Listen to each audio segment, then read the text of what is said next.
Hi everyone, welcome to Ask the Eye Whisperer. I'm very excited to be here answering your questions. You guys have sent in so many amazing questions. Before I get started, I want to show you some happy socks that I got today. They are so cute. I mean, when you see socks like this, how can you not think of me, right? Eggs? I mean, I don't honestly know who else would be buying the socks, but I can tell you, if you don't know this about me, I actually wear 3 pairs of socks today. That's how superstitious I am. I don't only have 1 pair of lucky socks, 2 pairs, but I have 3. And now I'm gonna add my happy socks to my collection too. And I also got a very horny flower. Isn't that cute? I have someone who brings me a flower every time she comes and sees me. And I have to tell you, it's a very fertile flower. So I'm imagining that it's gonna bring everybody good luck that comes to my office as long as it's still alive. And this is another gift someone gave me. It's a little pineapple. So the pineapple is very lonely when it doesn't have a horny flower inside. So we're going to go ahead and get started with our questions tonight. Here we go. This is from Eliza. Hi, Dr. Amy. My question is in regard to chronic endometritis. I'm finding very little on what the correct treatment process looks like. I'm already on the 2nd repeat course of antibiotics after a 2nd biopsy still came back for CD138 stromal cells. My doctor is suggesting to go straight into a transfer after a 2nd round of antibiotics without an additional biopsy. I'm afraid I might have an antibiotic resistant form, and I'm wondering if you've ever performed endometrial scratching or DNC to treat it. Would you recommend to have a confirmation that the endometritis is gone before implanting? I'm already on lupron 2nd month for endometriosis. Is it a concern that I will not get a period that would shed bad cells somehow before a transfer? Would love your input on how to deal with resistant endometritis and implantation outcomes. And it sounds like your question is also about a period after lupron. So let's break this down. So there's so many cool tests out there. I mean, I'm just like floored. It's like almost every day there's another cool test out there where you can test your vaginal microbiota. There should be a test that actually has that name. But here are some tests out there. There's Juno, JUNO.bio. I have zero affiliation with any of these companies. There's Ombre, I think it's OMBRE. There's Evie, and I was like, oh my God, I think they named their test after me, except they kind of spelled my name wrong. It's EVVY. So the cool thing is these tests are kind of like the same tests that you can do inside the uterus, like the Emma and the Alice test. So if you haven't already done the Emma and the Alice test, Eliza, this is something that you might want to consider doing if you want to do another biopsy. Biopsies suck though. They kind of hurt. Like, ouch, like really ouch. I mean, no one wants to do a 3rd one. So perhaps consider doing one of these types of tests. And if you actually look at the panel on the Emma and the Alice, and the panel on the Thrive, the Juna, the Ombre, or the Evie, or whichever microbiome test you want to do, it doesn't just look at your microbiome, but also looks at the vaginal bacteria. They're actually really similar. It's pretty cool. So it might be something to consider so you feel really comfortable moving forward with a transfer before you actually transfer again without putting yourself through the trauma of another biopsy. And as far as having a period after lupron, for me, it's like, let's just roll with it. I mean, you could come in for an ultrasound 30 days after your last lupron shot, if let's say it's more than 1. If your lining is nice and thin, there's no cyst, then we go for it. You just start your estrogen. If I have someone that I think has endometriosis, and that's why we're using the lupron, which is most of the time why we use it. Sometimes we use it for recurrent implantation failure. There's a really nice protocol for that. I also add letrozole with the estrogen if you're going to do a controlled cycle up until when you start progesterone. So Eliza, I hope this really helps you, and I hope this next transfer is magical, and your odyssey is going to turn into something magical very, very soon, okay? This next question comes from Alessandra from Miami, Florida, age 32. Hi, Dr. Amy. I've been listening to your podcast and love your positive attitude and advice. So I posted something earlier this week. I thought it was really funny, and this actually kind of happened, but I don't know if you guys do this when you kind of get like upset with someone, they kind of say something to you, but instead of like, this is what I do. I never actually tell the person like you're really annoying. I'll actually type it on my phone, and then it'll just feel satisfying. Like I'm going to send it to them, but instead maybe like I send it to my mom, or I'll send it to my sister. And I actually sent something, it was along the lines of, you're an asshole. But my phone actually auto-corrected it to, you're an ad hope, ADD-HOPE. And I was like, oh my God, my phone is just as annoyingly positive as I am. There you go. So you're welcome, Alessandra. So I was diagnosed with DOR, and for those of you guys who don't know what DOR is, DOR stands for decreased ovarian reserve, and I always say DOR does not mean donor. At age 28, and I've seen 3 doctors since then, they all agree that my only way to become pregnant is through an egg donor. My husband and I are not ready for an egg donor, so we're sort of put on pause to the whole process 2 years ago. And I've just been focusing on getting as healthy as I can, trying to rein in a thyroid issue, getting the right supplements in, etc. Do you have any additional insights on this and any suggestions on finding a doctor near Miami who might have the same kind of outlook and mindset as you do? Thank you for everything that you're doing. So here, Alessandra, you're only 32 years old. There's still at least a 5% if you have primary ovarian insufficiency as the diagnosis that you could still conceive naturally. If you haven't already explored PRP, I strongly recommend that you consider talking to a doctor who does that, like Dr. Murphy in New York City.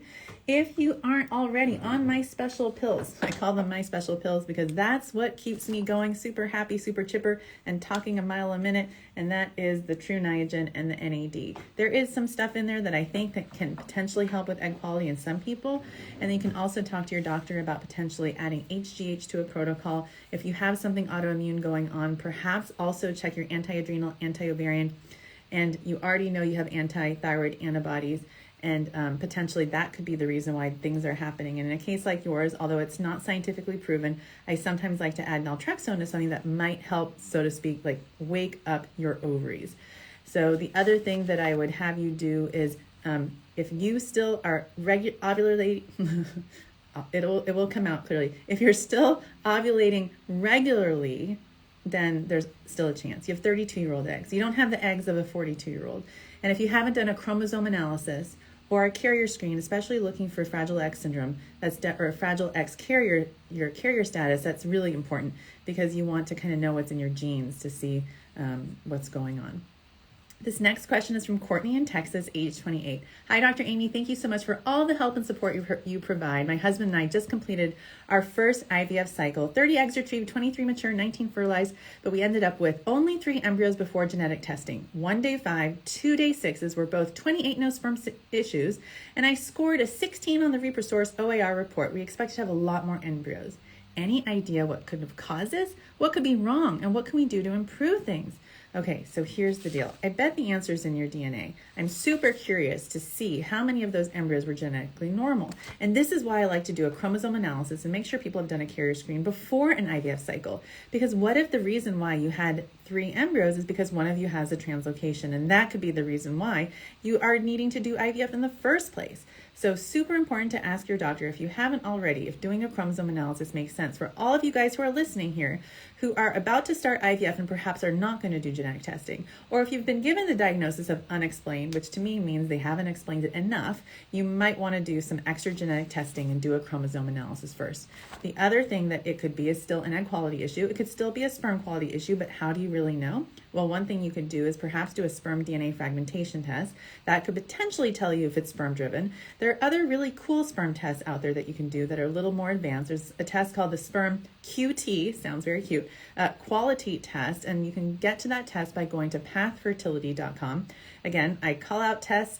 I have no relation, no one's paying me anything. I'm just kind of sharing with you tests that I do on my patients. So if you think that this is a test that might help you, you can order it and get it done. These tests cost around $200 to $300 in that price range.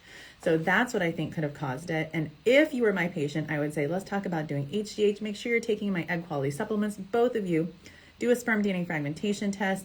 Think about more advanced gene testing. For example, looking at infertility genes. The one company that I use is Fulgent. They do next generation sequencing for a panel of infertility genes for both men and women that can sometimes help me. And then consider a totally different protocol. Consider calcium activation. Consider doing a mid-luteal phase stimulation. Just see if maybe you'll get better quality embryos in the second phase of your cycle. Sometimes it works, sometimes it doesn't. You won't really know if you tried. And maybe it could also just be a bad day in the lab. Those things certainly happen. So I always tell patients, look, there's cycle to cycle variability. It could just be this cycle was just meant to give us 3 good embryos, and you just never know until you try again. And I would say if you want at least 2 kids and you have 2 healthy embryos from this batch of 3, you could be done. But if there's a chance you actually might want 3 or 4, then I would say consider doing another cycle now.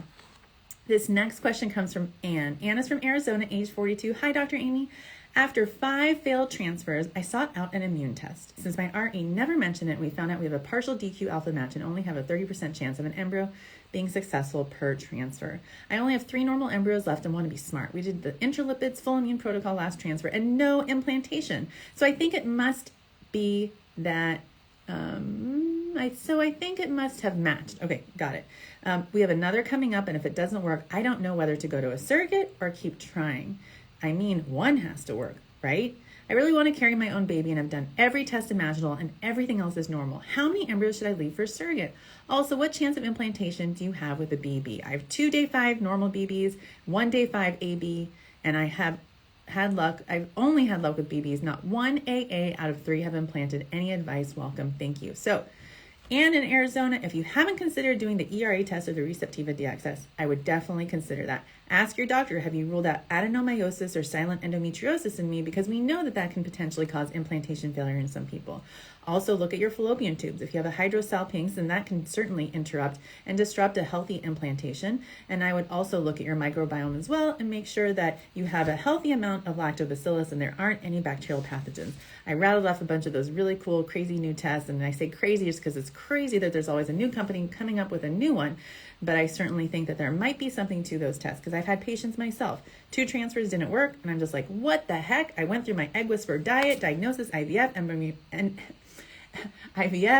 embryo transfer preparation, and endometrial testing and transfer, and it didn't work. And then I check out the microbiome, and it's like, we could make some improvements, next transfer, and it works. And I'm just like, Dad, that's really cool, and I want other people to consider it because the testing is actually pretty easy.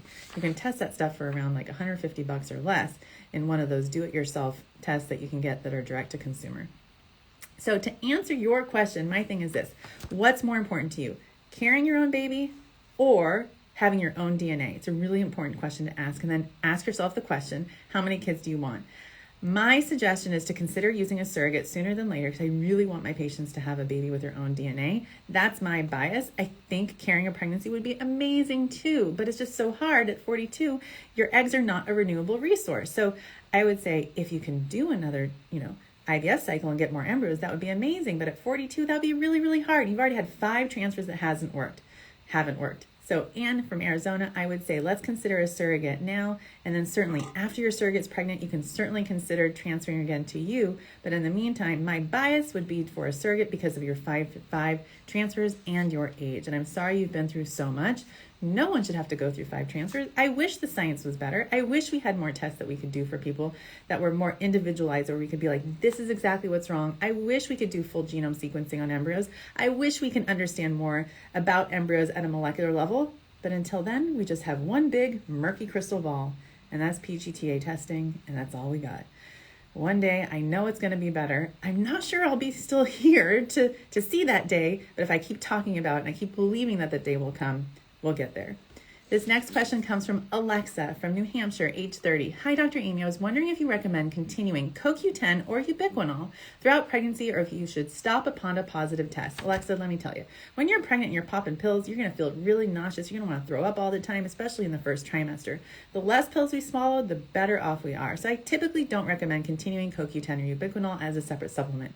Certainly, there are some prenatal vitamins that actually have ubiquinol and CoQ10 within them, and I think that's okay to continue. But I tend to tell my patients, unless you've had a history of miscarriage, or if there's something about the transfer or the pregnancy that we think it may not be viable, and we want to just make sure our egg quality stays, really, we can maintain it. Not that we can, you know what I mean.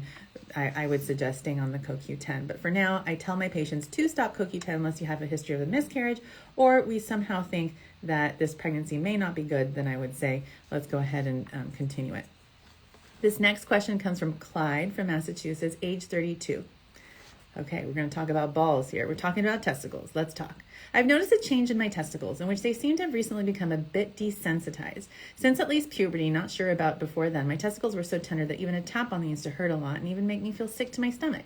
More recently, I've noticed a tap on my testicles now only causes mild, moderate pain and does not make me feel sick to my stomach the way it used to. Is this a sign of a decreasing sperm count? I have 1 child and I'm planning on having another soon. Should I be concerned by this change? Is it cause to get my sperm count tested? Clyde, let me tell you this. Getting a sperm count is so easy. I wish women could ejaculate eggs and I could be like, here's a cup, put them here. And then I'd be like, okay, this is how many you have and this is how beautiful they are. But until then, there's never going to be a day that we can do that. Until then, we have to go through an egg retrieval and actually look at them. Wouldn't it be great if we could get eggs without an egg retrieval? And for guys, doing a sperm count is as easy as ordering a do-it-yourself kit. We got Meat Fellow, we got Gift Legacy, we got, who else? Yo Sperm Test. I mean, there's so many companies out there that make it so easy for you. So I wouldn't worry at all that your testicles are less sensitive right now. I wouldn't think that someone's injecting Botox in there while you're asleep and not telling you, because gosh, that would really hurt. There actually is such a thing as scrotox, or Botox in your scrotum. If you guys don't believe me, literally, like, stop watching me, go to Google, put in Botox in your balls, and I promise you, you're going to be like, she was right. I can't believe it.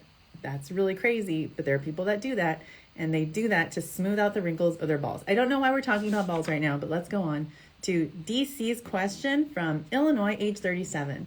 Hi, Dr. Amy. I'm doing IVF and I have an endometrioma in both of my ovaries. I just had an egg retrieval, 8 follicles, 4 eggs, 2 fertilized so far. I'm waiting to see how many embryos I get. After the retrieval, my RE told me that my endometrioma is covering part of my left ovary and isn't moving. What does that mean? And that maybe we need to do a laparoscopy. What are your thoughts about that? I was thinking on banking and trying another retrieval. I'll discuss it with my doctor and I want to be prepared with questions. My AMH was 1.45 back in September. During stimulation, follicles on my left ovary responded way better than the follicles on my right. I was on Follistim 375, Menopur 75, Ganirelix 250 micrograms, and HCG 10,000 for my trigger shot. Thank you for all you do for the community. Okay, DC, I totally agree. I would definitely bank more embryos too.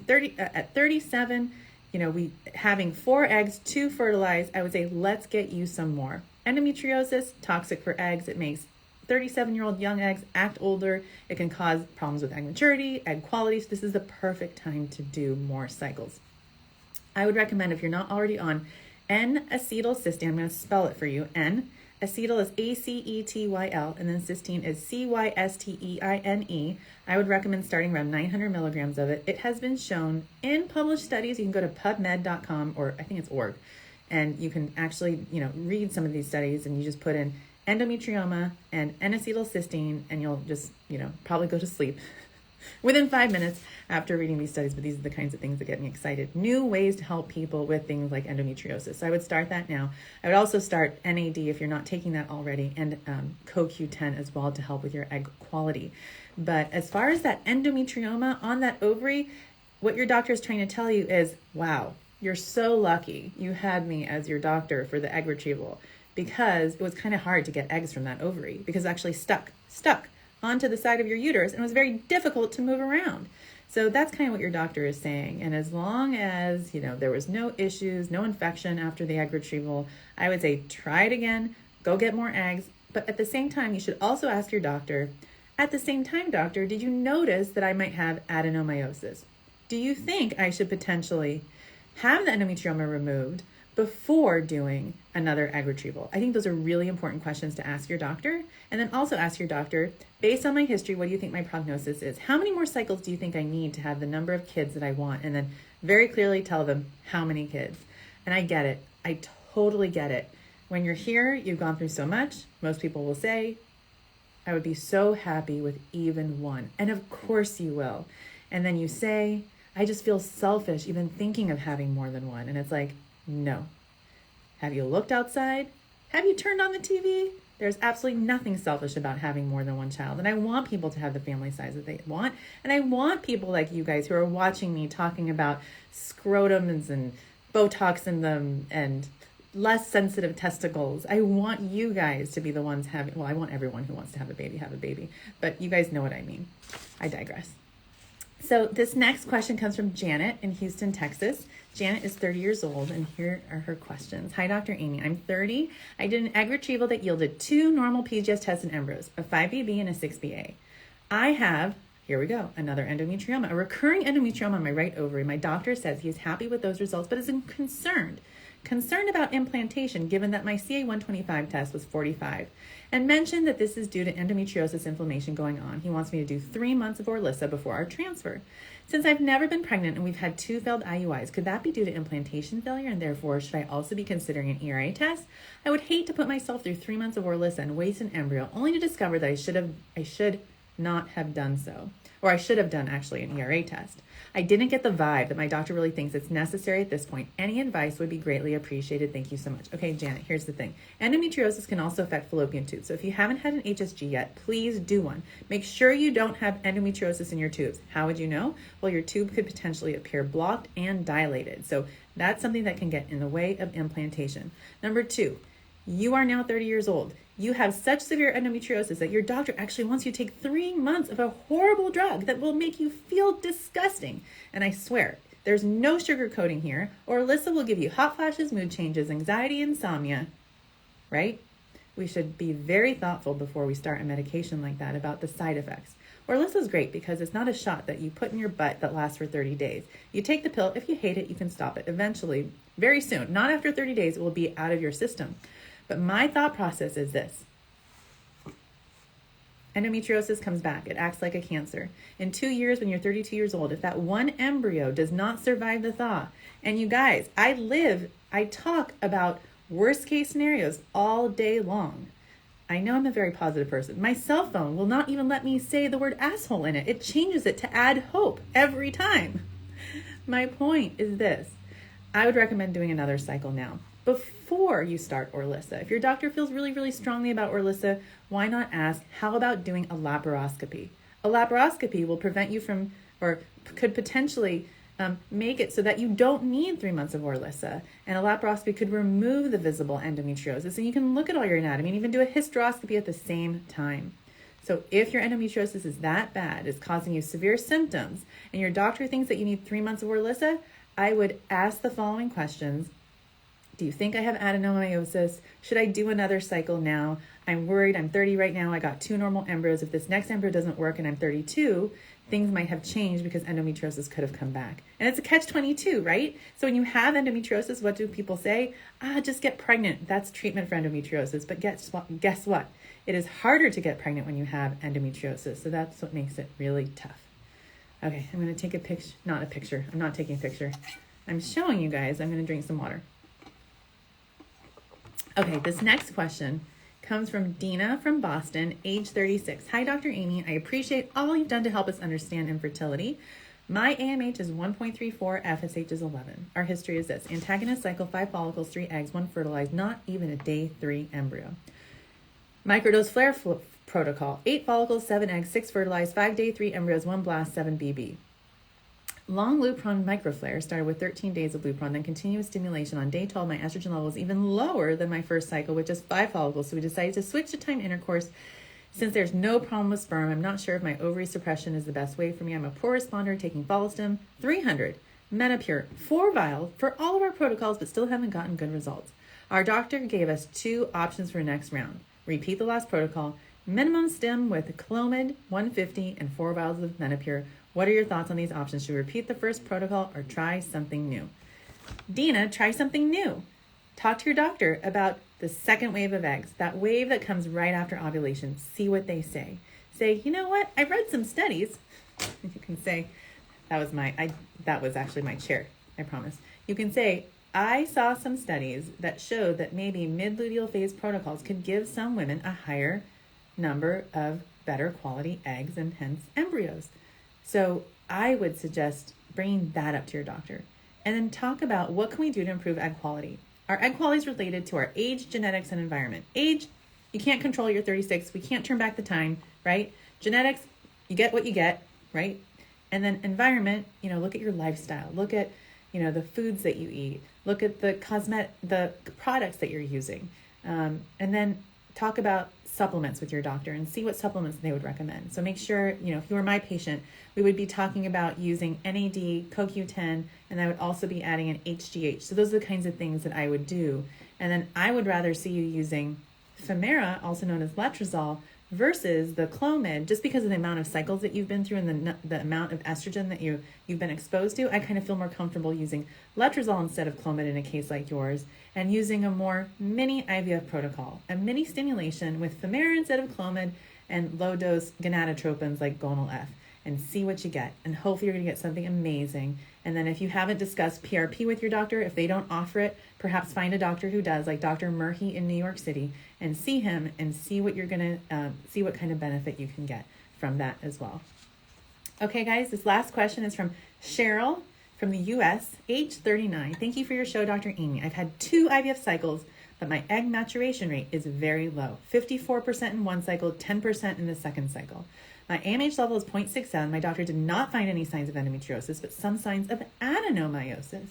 I saw there are 4 potential reasons for a low maturation rate. My age, wrong IVF stimulation protocol, endometriosis, reproductive autoimmune failure. Are there any tests that I can do to figure this out? I'm worried that some factors will affect my embryo transfer too. Cheryl, I'm not too worried about affecting your embryo transfer. I'm not. However, if your doctor sees adenomyosis, I'm not worried about the egg maturation affecting transfer, but if the adenomyosis is present, my concern is that that could indeed affect implantation. So that's something that you can get checked out, get treated. You know, if you have an adenomyosis, there's a pretty good chance that you could also have endometriosis. So talk to your doctor about how you can treat it, prevent it, and how to give you the best transfer success once you have that healthy embryo. And as far as egg maturity, a lot of it has to do with genetics. And so make sure if you haven't done a chromosome analysis, I would do that. If you haven't done a carrier screen, I would do that. And talk to your doctor about things to support egg quality, like HGH. Think about different protocols, thinking about triggering at, let's say, 37 or even 38 hours. I know that sounds really scary, but I've done it before when I have had patients who've like done so many cycles, no mature eggs, and I'm just like holding my breath, literally, and I get 7 out of 8 mature eggs by triggering like at 37 or 38 hours. It's stressful. Let me tell you, it's stressful because I'm always scared that they're going to ovulate on me. But that's one thing that you can consider doing. And then playing around with the trigger shot meds, the dosing. You know, you can do a dual co-trigger like lupron and HCG, and let's say some of that FSH, like the Follistim or Gonal-F that you're using. And then if you're also worried about autoimmune issues, you can always check autoimmune things like anti-adrenal, anti-ovarian, and anti-thyroid antibodies. I don't think that that's playing a role in your situation. And the reason is because you're still making eggs. Your AMH is still good at 0.67. Those are tests that I would usually do if someone's AMH is, let's say, 0.1, for example, or less, something like that. Okay, guys, well, thank you for joining me on tonight's Ask the Egg Whisperer. I'm just going to scroll through your questions here real quick and see what kind of questions you guys have live chatted me tonight. Let's see here. I saw several really great questions. Let's see here. Is it true that you are more prone to getting breast cancer if you go through IVF? And the answer is no. It's actually been very well studied. IVF does not cause breast cancer. If you have a family history, I strongly recommend that you get screened for Lynch syndrome, the BRCA genes, so that you know if you should be doing frequent screening along the way as your fertility patient as well. And you can talk to your doctor about screening your embryos for those genes. And then it also makes you feel a little bit less worried if you have that family history and you've done those tests. Next question is probability of a miscarriage after seeing a heartbeat at 7 weeks for an untested embryo. It really depends on your age, but I think even in an untested embryo, if you have a beautiful heartbeat and everything measures really well, I would say your chances of bringing a baby home are probably at least 90%. Okay, next question. Is it still natural cycle FET if you are on Gonal-F and estrogen patches before the transfer? And the answer is it's a modified natural cycle. So it's modified in that you're stimulating. It's a stimulated, modified natural cycle FET. That's what that would be called. Next question is coming up here. Hello, doctor. Do you think an ERA is worth it for someone who's never had any issues with implantation? It really depends on how many embryos you have and your personality. So I have patients where I say, look, you have 2 embryos, you want 2 kids. In 2 years, it'd be really hard to make another one. Let's not take for granted what we have. Let's just go through a mock cycle. There might be some benefit to going through a mock cycle. Maybe you'll learn that you're allergic to the progesterone. Maybe you'll learn that you feel like a crazy person on this type of estrogen and we can adjust it. So while the ERA test may not have been a test that seems like may help everybody after or before their first transfer, give them transfer success, some people say they think that maybe after 2 transfers it would help you, but if you only have 2 embryos to transfer, you can imagine it might be a helpful test. So I tell people that 9 out of 10 patients may not benefit from these tests, but let me tell you, if you're that 1 out of 10, you're going to be pretty happy that you did that test, I think. Next question is, I'm 37 with an AMH of 0.5 and just about to start IVF after 2 miscarriages. What are my chances?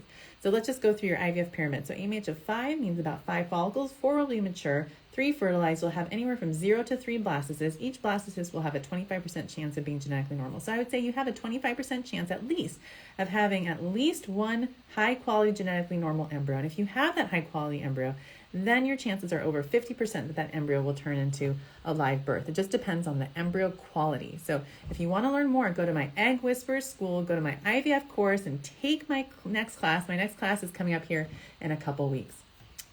Another question, approximately how long does it take to get a period after an ERA biopsy? I took my last PIO 8 nights ago, and I've only had spotting.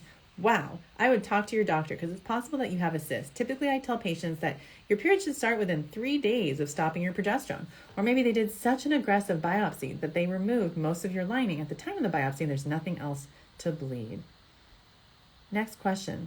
Hi, Dr. Amy. What all do you recommend for balanced translocation egg quality? So when it comes to balanced translocation, it's one of those things that's just in your genes. You certainly want to support your egg quality in general.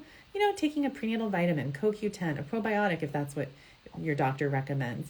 But at the end of the day, the translocation is what is affecting the egg quality, and we don't have control over that the way I wish we could. I'm just going through to see any other questions. Okay, my husband had surgery on his varicocele, and the doctor said he's seen really good results in the sperm count, but it'll be 3 to 6 months before we know. And that's true. I would say, I tell people actually it can take up to 9 months to see a benefit in the semen analysis parameters, including the morphology after a varicocele repair. Okay, is it possible for a man to have an excellent count in motility but high DNA fragmentation? The answer is yes, I've seen it before. It's very, very rare, but the answer is yes. And that's why I use the Zymot fertility chip on all my egg retrievals for this very, very reason, so that we don't learn things the hard way, right? So all the worst case scenarios, like you do an egg retrieval, you get no fertilization, or you get fertilization, you get no blastocysts, or you get blastocysts and they're all low quality. Like I want to do everything in the lab that I can. And of course, I'm not the one in the lab. I have amazing scientists that are helping me every single day make me look good and make my patients parents. This next question. Hi, Dr. Amy. Love you. 40 doing IVF, no euploids. IVF 2 just done. Okay. My cycle 2 is just finished, awaiting day 5 results. 20 eggs retrieved, 10 at 8 cell. Day 3, considering starting an IVF stim when my period arrives, or too soon. I would say too soon. If you have 20 eggs retrieved, it's like, whoa, your ovaries are saying like, holy smokes, what just happened to me? I would take a break and then wait. Wait until your next cycle. I would say it's too soon. There's no rush. Take 1 cycle off. There's no emergency here. Next question, 4cc PGS embryo euploid grade of success. Ask your doctor. See, I don't freeze 4cc's. 4cc's in my mind mean that embryo is not viable at a molecular level. Those cells are not alive. They will not result in an implantation. But 4cc in your doctor's lab might actually be different than 4cc in mine. So it's not fair for me to actually say that to you and say that's the rate for you. So your doctor's 4cc could be my lab's 4B minus B minus, and I would say a 4B minus B minus has a chance of pregnancy, probably around 40% if it's genetically normal. So that's something to ask your doctor to see what they say. Okay, someone's asking me, thoughts on a high segmental mosaic, segments on chromosomes 2 and 8. My thoughts are, I would consider transferring it if it was the only embryo that I had and if I didn't want to do another transfer. Likelihood of a negative pregnancy test is high, of a biochemical or clinical pregnancy loss is high. However, you also have a chance of a live birth, and there's testing you can do in pregnancy. So if this is our only chance to have a baby, I would say consider it. That would be my recommendation to a patient of mine. Obviously, this is not my expert opinion. I'm just sharing with you guys just quick thoughts with the questions that you're asking, so you have a sense as to what I would be thinking of without fully, evaluating your whole story. Next question. Do you see more success with a natural start or after your period is... I'm not understanding that question. Let's see here. Do you cancel a cycle if the estrogen is really low? It just kind of depends on the number of follicles I'm seeing and how the estrogen levels are changing. Any solutions for hyperviscosity in semen? Hyperviscosity in semen is not a big deal. And you know why? Because once semen is warm in our body, once ejaculated, it actually turns into water. So it's not viscous. And then in the lab, they actually can do things to the sperm to make it so that the viscosity goes away. My husband had a sperm DNA fragmentation test that came back at 12%. We have had recurrent losses in failed IVS. Could it be possible the sperm and my egg are both bad? My AMH is 1.78. Yeah, I mean, I'm not sure if you've done genetic testing of your embryos. I'm not sure what kind of evaluation you've had of your uterus, but I would definitely go to angelmethod.com. You'll learn about the 5 things that I think about when my patients have had miscarriages. Adenomyosis, Asherman syndrome, the anatomy. You already know your AMH. Look at your nutrition, look at your genetics, including sperm DNA fragmentation. Look at the endometrial environment, like endometritis. Make sure that's ruled out. Rule out endocrine abnormalities like diabetes, thyroid problems. And lastly, look at your lifestyle and your body size. Okay, next question is, was just diagnosed with anti-ovarian antibodies. Is this treatable? And the answer is, it is understandable. You have a diagnosis. You have a reason why what's happening to you is happening to you. So you can do something as soon as possible to maximize your chances of pregnancy.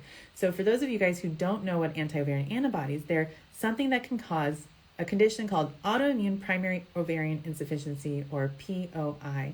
And that means that you might run out of eggs before you're basically done having children, and that can be obviously extremely heartbreaking. So my thought process when I have a patient who has anti-ovarian antibodies is to be as aggressive as possible to maximize chances to collect as many eggs as I can as soon as I can before the eggs stop appearing. As far as treatments, there isn't an effective treatment. I certainly have things that I try to do, to kind of rejuvenate or resuscitate or regrow eggs. Not that there really is such a thing, but you guys have heard already on tonight's Ask the Egg Whisperer a lot of the things that I do for patients who have a low egg count. Someone's asking me about Gen 5 and their PRP protocol. I'm not too sure about their protocol.